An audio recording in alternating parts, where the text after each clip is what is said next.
welcome to Weekly Talk number 4. As mentioned, the Weekly Talk initiative started around in late August.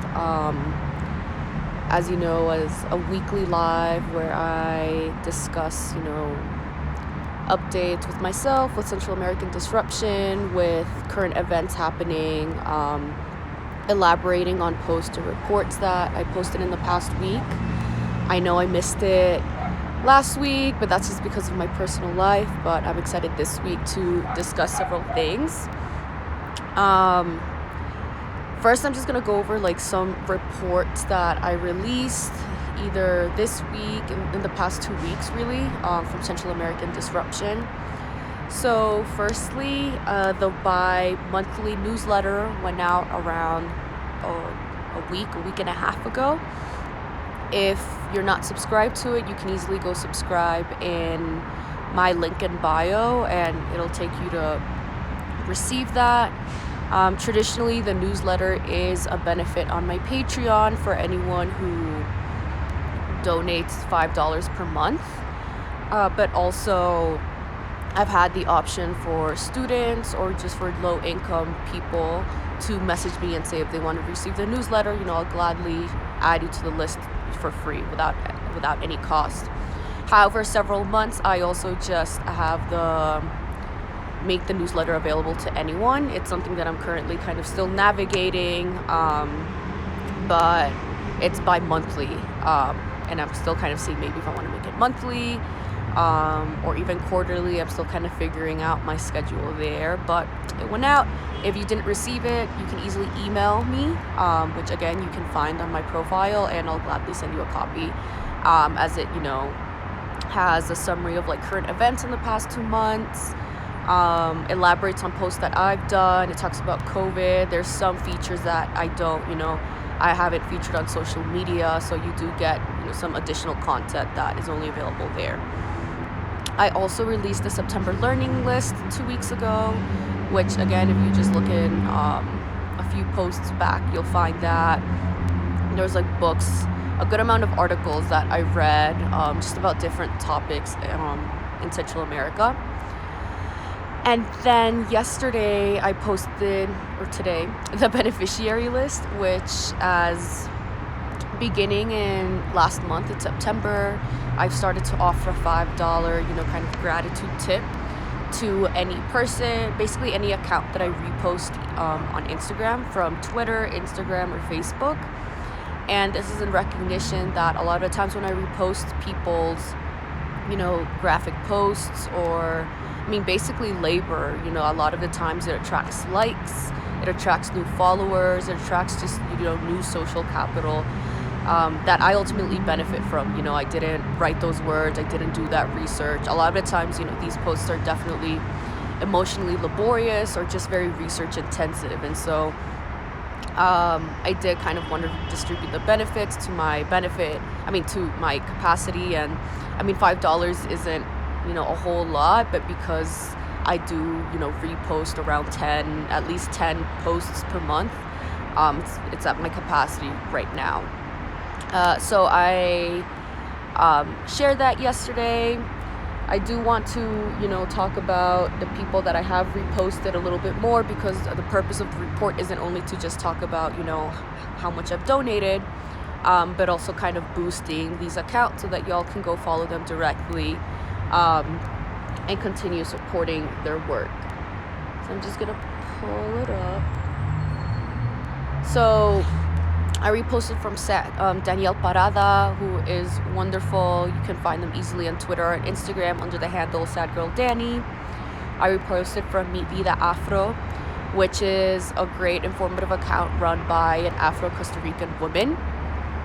I also reposted from Mujeres Afro Costa Rica, which is also an organization of Black Costa Rica women.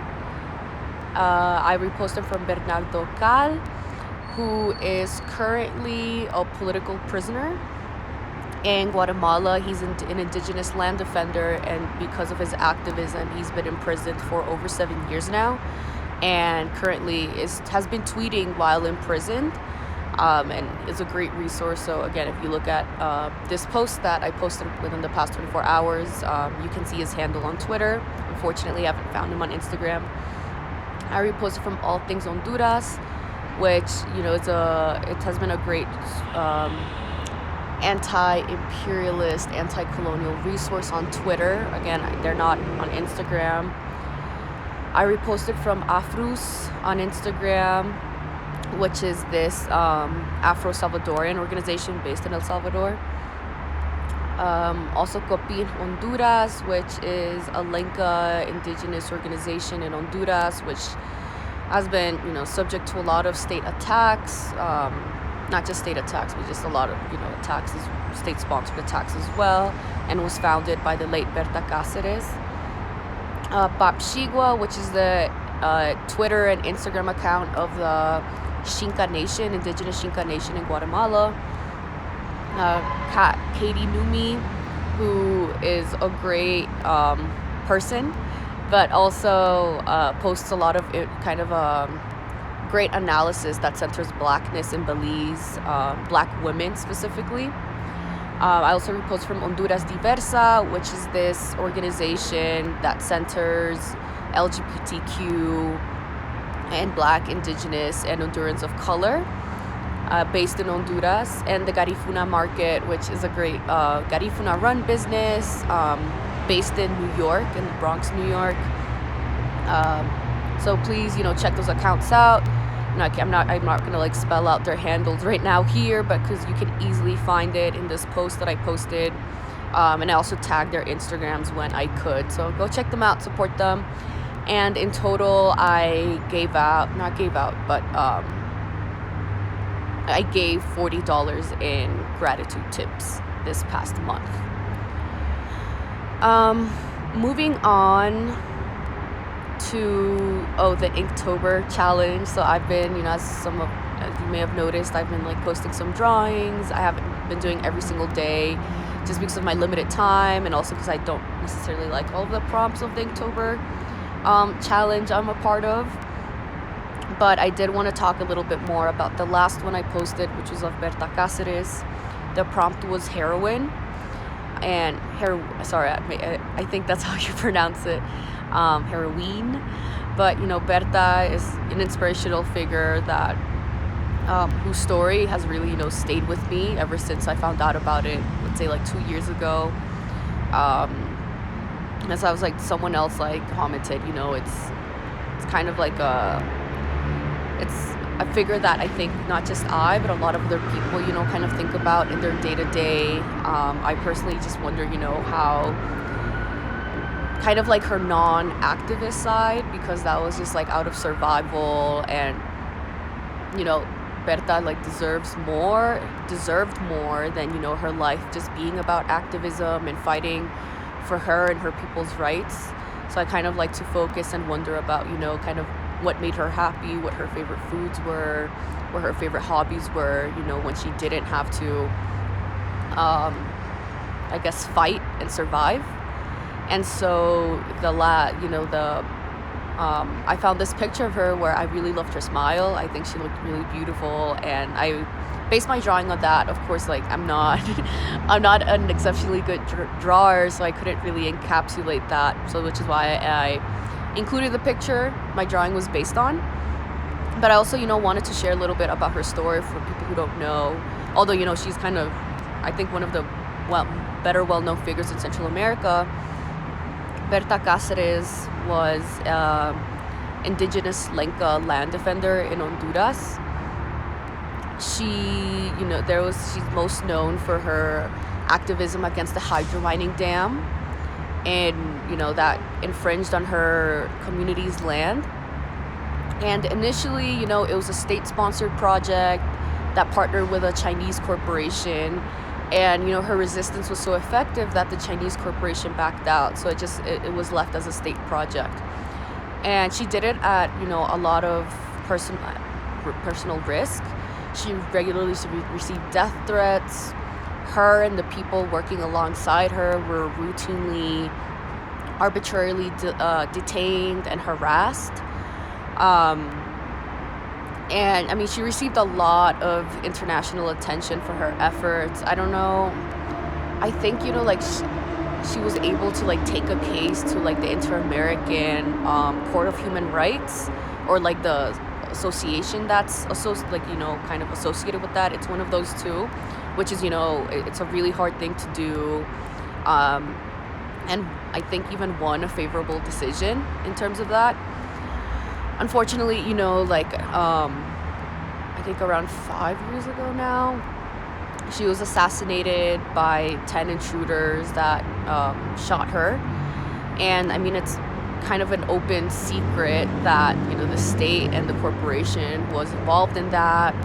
It's been found that at least like 3 of the suspects out of like those 10, because there are 10 suspects, like 3 of them were trained by the US military. And because she was so well known, like during her life and even after her death, organizations like Amnesty International, major outlets covered what she was doing and, her. And so, as we know, like when something receives so much attention, because, generally the state and corporations can operate in such a violent way and, don't really have to be held accountable to anyone, because the only people who notice tend to be communities that they don't consider as influential or powerful. But with such international attention, they kind of had to like choose, someone to put the blame on so that they can have kind of like a symbolic act of justice. And so 3 months ago, they were able to find this Honduran man called David Castillo, as being, he was also like an executive at that Honduran company, to be, part of her assassination. But we know it's much bigger than that, and that the state was involved in it. But of course, they're not going to face anything. So I just wanted to share that, look more into her. She's such an inspiring person, and she deserved so much better. And, even now, there hasn't been any justice for her, because, all of these things that she was fighting against keep on going. And she also founded Copin, which I mentioned earlier in this live, and you should check them out. They're very active on social media, on an Instagram. It's COPINH. So you should follow them. But right when she died, her daughter, within 2 weeks, has been very involved in her work and kind of took over the work that Berta was doing. She also faced an attempt at her life, and someone actually informed me today that within the past 2 weeks, there was another attempt at her life, and her daughter's in her 20s, and so the struggle very much continues. As people like to say, Berta vive. We have to continue her work and support her work. Again, a lot of us in the diaspora aren't really we're not on the front lines, we're not at risk at all. So like the very least we can do is uplift them, materially support them. And someone asked, can you recapping what I'm talking about? I was just I was talking about other things, but right now specifically I was just talking about how for Inktober I drew Berta Cáceres, and so I just talked about like why, what she means to me, and also just sharing her story for people who don't know. Her work, the very political nature of it, and I mean how she was assassinated by the government and private interests, and how we have to continue that work. Also, for people who are just joining, this live is recorded and it's going to be posted. So if you missed the beginning or need to leave early, you can always come back and watch it. So moving on, I also wanted to talk about. So I disappeared kind of from Instagram for 2 weeks because it got quite busy, and part of that is that I had 2 speaking opportunities, which was really exciting. The first one was on October 7th at Towson University. It was this event called Redefining Latinidad, and I was a guest along with Dr. Ariana Curtis of the Black Latinas Know Collective. Ariana is, I want to use the exact description she used, so give me a moment. She is Black Panamanian and an African American born and raised in the US. Um, and in this panel, we, answered a range of questions on what is my Instagram? My Instagram is Central American Disruption, so you can just find it there. Kind of questions were like, okay, like what do you identify as? What do you think about when you hear Latinidad? How has your relationship to Latinidad evolved? What is it now? What do we think about the term Latinidad? Can that concept be reshaped? Should it, just be canceled? And it was really interesting, how, obviously, right, we had different experiences, and different types of experiences that led to different current experiences and perspectives, and it was really enlightening. And also she is so lovely, so it was just, and so knowledgeable, so it was just such an honor to speak with her and get to know her. You should check out Black Latinas Know Collective, because that's where she's a part of that, along with a bunch of other great Black Latina scholars. And so that was really like a nice opportunity. It's just like the second booking, speaking of opportunity that I've ever been invited to, an academic institution. So it was really nice. And then a few days ago, I spoke at a cafe, as in like Central Americans for Empowerment, student group at University of Virginia. At this event, it was titled Disrupting Education. And I basically talked for an hour with, a Q&A section at the end. And basically I just talked about, kind of the end goal of the conversation was talking about radical education and transnational solidarity in the Central American diaspora. And, why is my focus on that through Central American Disruption? What I think that means, what is radical education? What is transnational solidarity? Why is it important? I had, presented like a little case study of Bitcoin law in El Salvador, and, kind of analyzing that, breaking down the themes that it touches upon, such as land dispossession, neoliberalism, US-backed leaders, what else? Migration, foreign investment, themes like that. And then kind of, tied them to other case studies and named case studies in Central America that, are related to these themes that I just talked about, such as sedes in Honduras, U.S. interference in Nicaragua, talking about, the assassination of land and water defenders across Central America, other things like that. And then, just like kind of before this discussion, which is already kind of loaded and heavy, I talked a little bit about my experiences, about my upbringing, about my experience in a PWI, about my experiences with Latinidad that led to me kind of, focusing on Central American as an identity and a label, and kind of, recognizing the limits of, building a community just through identity. It kind of has to go more than that. And so I had to talk about a lot of things and that background story, because I do think that, for a lot of us, the politics and like any type of action that we take in terms of social justice is so informed and influenced by our perspectives and experiences that, again, shape these perspectives. And so I did want to talk, I did want, to talk about it just in case if it resonated with other people, or so that people understand where I'm coming from. So that was also really nice. It was a bit nerve-wracking the past 2 weeks, because I get very nervous in public speaking.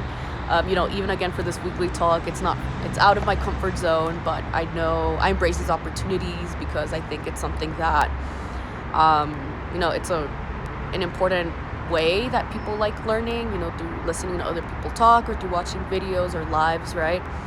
And it's also good practice for me to kind of communicate my ideas better, also just like to develop them, right? When they ask me like, hey, talk about your experiences and why you do what you do, it's an opportunity to be, to say, okay, why do I do why do I do it? What things led to this, etc. Okay, now moving on into, more discussion of what's happening in Central America lately. There's not like a whole, there's a good amount, but I'm gonna start off with the person who asked what country am I from. My family's Guatemalan. So I do want to talk today about the Salvadoran protests that are happening. It's el 17, hashtag el 17 marchamos. So today a lot of Salvadorans are protesting against Bukele, really, namely about like what the threat to democracy and peace that he poses. And it's been quite a large turnout. Unfortunately, Bukele has, there's already been more than 20 blockades installed by the Bukele administration and the military that are preventing, Salvadorans from protesting, because a lot of the protests, just as a lot of in Central America, right? A lot of people don't live in the capital, and so part of their protest is going towards the capital, and ultimately it ends in the capital. And Bukele put up over 20 blockades to prevent the protesters to continue. And through these blockades, obviously, right, if you're blockading people, they're not just going to leave, they're going to stay there. And so when large groups of people happen, right, it's also blockading transportation. And now, the Bukele administration and his supporters are now portraying the protesters as super disruptive and saying how they have no consideration for commuters, etc. But as they've pointed out, if the blockades weren't there, they wouldn't be blockading anyone. Like, the problem is caused because of these blockades. And so, this isn't surprising. Bukele has always been like very critical of anyone who protests against him. He's not, as we've seen even before, he's bypassed a lot of legal processes. We've seen, him clear out offices and Supreme Courts, and I understand, right? A lot of Bukele's arguments is that, Bukelista's arguments is that, Bukele got rid of corrupt politicians, etc., and that's why he had to, circumvent the law, which, would be fair if we were, if he wasn't replacing these corrupt politicians with other corrupt politicians.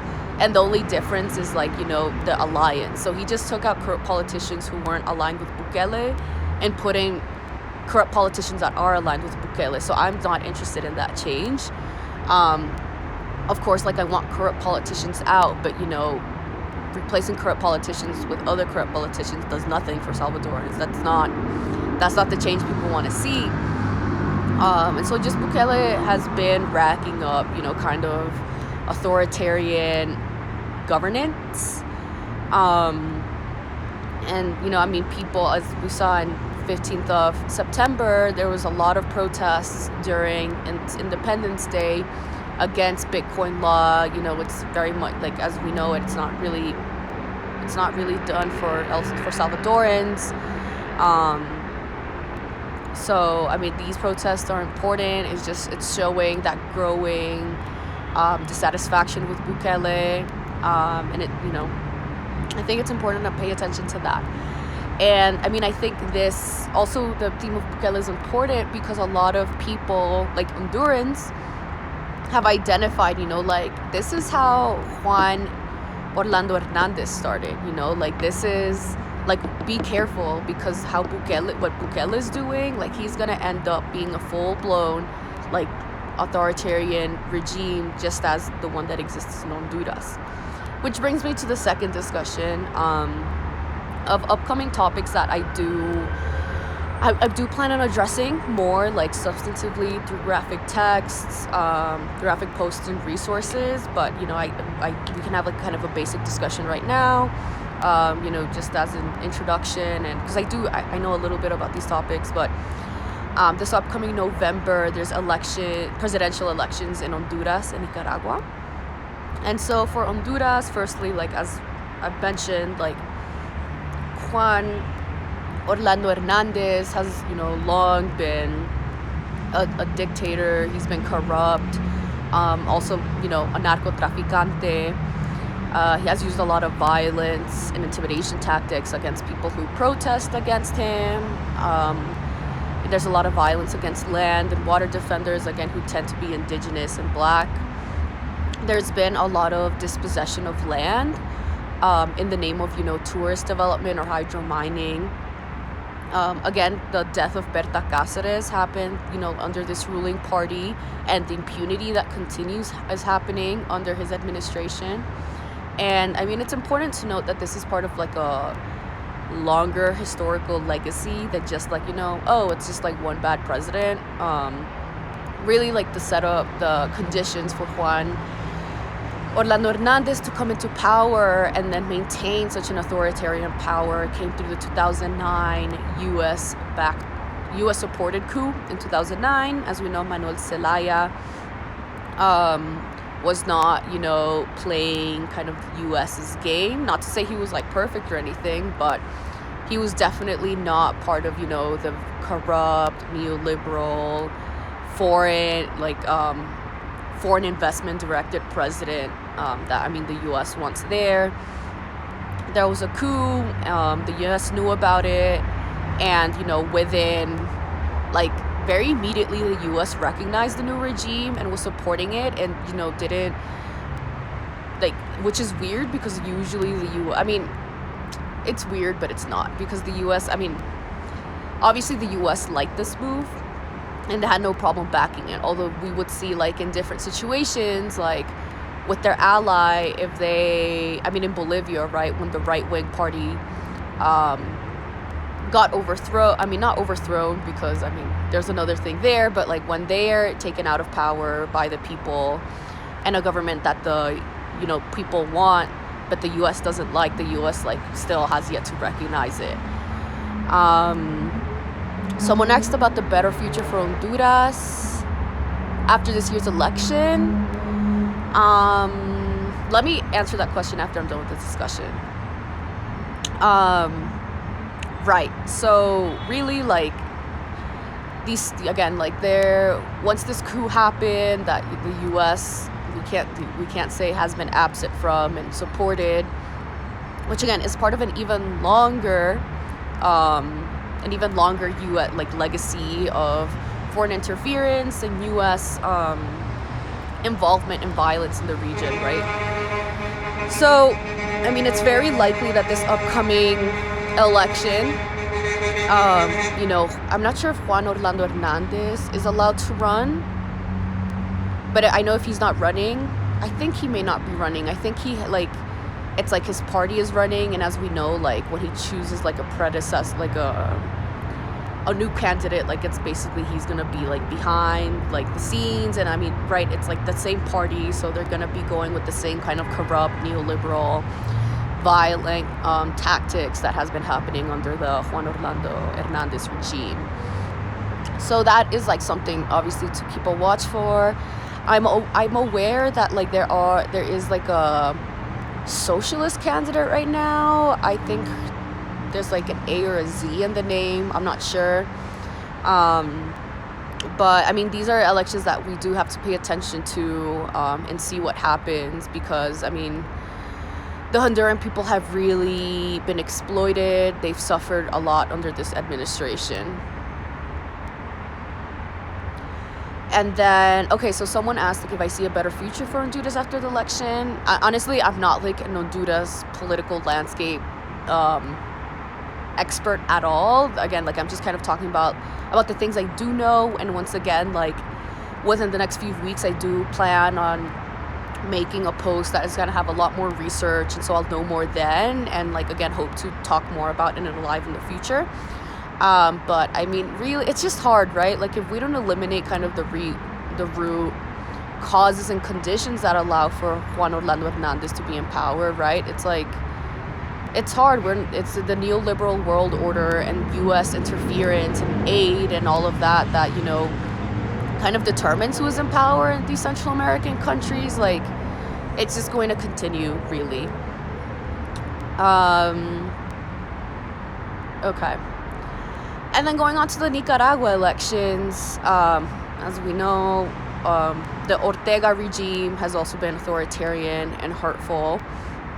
Um, However, like for me, it's been hard finding sources that like I've kind of seen two main camps about it. One is, Ortega's bad and the US needs to do something about it, which, that last part is a huge no-no.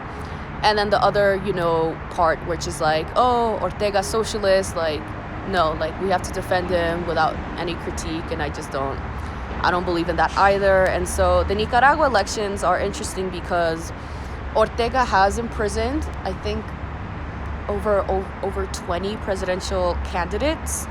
I mean, some of them are right-wing, right? And some of them have been harmful, etc. But, yeah. Yeah, early on, like, Nicaragua was saying how, like, COVID wasn't a thing, and actually they were having a rally, like, of life against COVID. So, like, in March, April, having, like, 1,000 people rallies without any social distancing. And so that was another toxic thing. But these elections are coming up, and the Nicaragua elections are a bit more complex to discuss because of like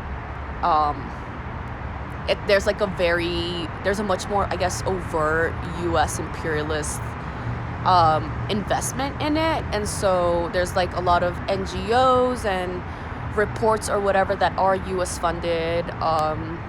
There's a lot of Congress people like calling for the US to intervene or implying to organize a coup in Nicaragua, which like I never want that. I don't care what's happening in Central America. Like, the US will never ever ever be the solution. But that is not to say that the Ortega Murillo regime they have inflicted harm during the COVID-19 pandemic and before. No, I mean, honestly, like when doing my research on Ortega, like just based on his political history, it just seemed like he's just more interested in like a power grab. He's just power hungry and like will kind of say anything to have that, so like at one point, I mean, I will like at one point, he was like this revolutionary, he was a Sandinista, a leftist. And then, like, in the 1990s, he was president at one point, then we lost that power. He started, like, aligning himself with the U.S. in order to stay in power. Previously, he's always been, like, for women's rights and all that. But as the church, as religion, the church is a powerful influence in Honduran politics. Like, he's, adopted very misogynistic and homophobic views, that, like, have really one of the harshest policies about abortion in the world, in Latin America, where abortion isn't allowed in any instance. Flagrant homophobia and transphobia in a country where a lot of people are trans women have been a lot of trans women have been murdered there this year, and also just have been subject to attacks. And so those are and also like there's also with the elections, it is harder with, what's it called, election monitoring, because organizations like the Organization of American States and like and committees, want to observe. But like in this instance, a lot of these institutions are controlled by the U.S.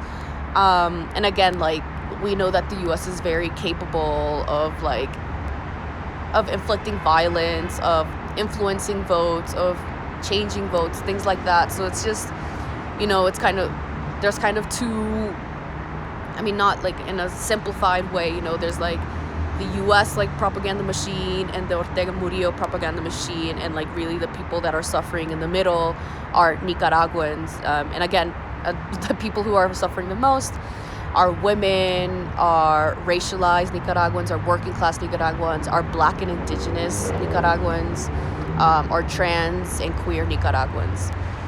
And so these elections are like quite big. They're really like controlled by authoritarian parties / figures. But also, again, there is also the threat of U.S. imperialism that want to take them down. But like, again, U.S. imperialism never is the answer. So I do hope to, produce more research, more well-researched, like, perspectives and posts about it. Also open to discussion because, first of all, I'm not Honduran, I'm not Nicaraguan. I know, especially in the Nicaraguan context, like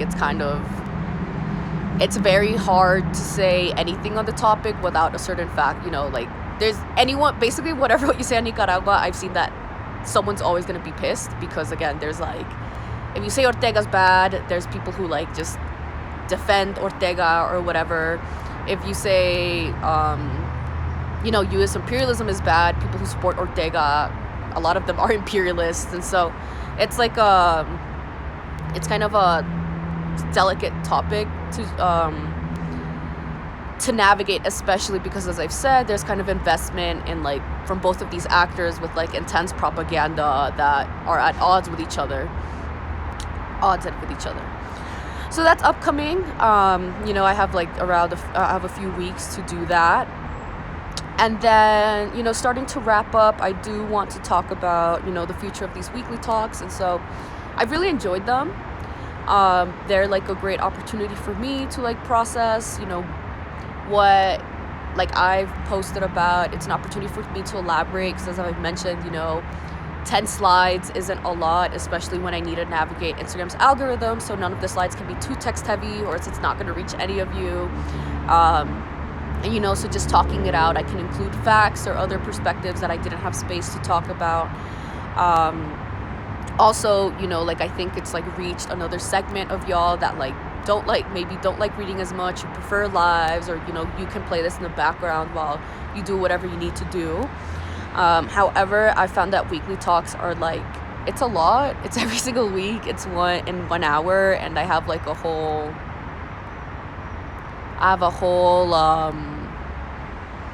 life outside of this. So what I am thinking of doing is that the weekly talk will just become a monthly talk on this Instagram. Available for everyone, and of course it'll probably, so I'm gonna have a month, like kind of at the beginning of every month, have a talk. So the next talk that I'll have will be at the beginning, like the first weekend of November, and then after that, the first weekend of December, etc. However, I do plan on having another talk in between that, but that will be only available to my Patreon subscribers. And this is really because, it's a lot of work to do, but I do also want to, I've been lately investing into my Patreon a lot more, just because kind of what I'm doing, I do need a little bit more material support, and I do want to like kind of up the benefits that people who do, right, like to give them more stuff. And so as one of the new perks of my Patreon is these bi-weekly talks, so of course like they're gonna have access to that monthly talk and then access to like the weekly talk in between. Another thing is the newsletter, like every 2 months you have access to that as part of the Patreon. And then I've just been writing just like more kind of informal posts there. I'm just like using them for reference. And so like just like some of like these drawings from Inktober, but also that I do outside of Inktober, I share like progress with that. All of my reports, so like when I put them on Instagram, they're like formatted in a way where you just look at it, but you don't have any direct links. So if you're a Patreon, you get the report in text where you can easily copy and paste or easily click on links. I have like updates that I don't write on Instagram, just like about my personal life or what I'm planning for Central American disruption, or like on Friday night, just writing about what I'm going to work on Central American disruption related for Saturday. And so there's other perks such as research outlines, like for example the Nicaragua 2020 elections one, like there's a whole Google Doc where you have sources, and I literally have like my research like written out in bullet points. It's like a 10-page document so far, so like you have access to research outlines like that. Monthly reports also, on where I talk about what I focused on with Central American disruption for the past month. I also discuss what I'm going to focus on for the next month, and just other insights that are exclusive to Patreon subscribers. Also just like pieces of writing that like that I write out that are drafts or unfinished or uncompleted or a work in progress with anything related to Central America is posted there. And so if you're interested, you just have to subscribe for $5 per month. You can check that out on my link in bio. It's really like a key way on how I'm able to be materially supported for like what I'm doing with Central American disruption. And I mean, it allows me, right, it's what helped me get to the point where I can, compensate people when I repost them. It allows me to, again, donate more to mutual aid. It allows me to invest more into this platform. And so, after 2 years, I was able to buy an iPad where, again, I was able to get Procreate so that I can do more illustrations for this platform, and just better designs generally. Also for my subscriptions, the website was just renewed. That's another couple hundreds of dollars. The domains, MailChimp, Adobe Spark Post, these subscriptions and platforms that are really key to organization or just executing all of these things that I'm doing. So check out my Patreon, $5 a month, or more. And you just get some exclusive perks, and at some of them, after 3 months, you receive a free mug, or a free sweater. So check that out. And so that's all for this talk. So again, reiterating that the next time I'll be talking will be the beginning of November, where this talk will be a monthly talk. But again, if you want access to bi-weekly talks, you can subscribe to my Patreon, which is in my link in bio.